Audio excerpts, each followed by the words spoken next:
my name is Atlas and I'm 7 years old. I live in Canada and I wanted to buy a PlayStation 5, so I asked my dad if he could buy one for me. Instead, he said I could make my own money by selling a product. So that's why I made this. So that's why I made AI for Sheets.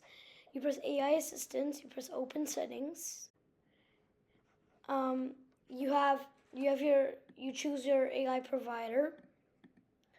You have your API key. You can't enter whatever you want though.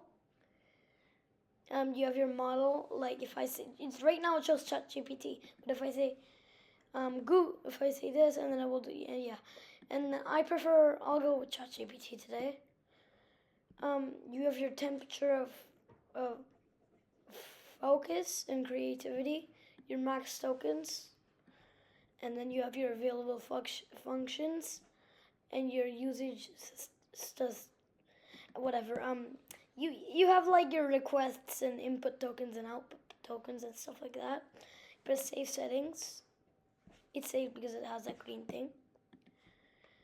You can say plus or equal. I'll do equal AI is that, and you can say write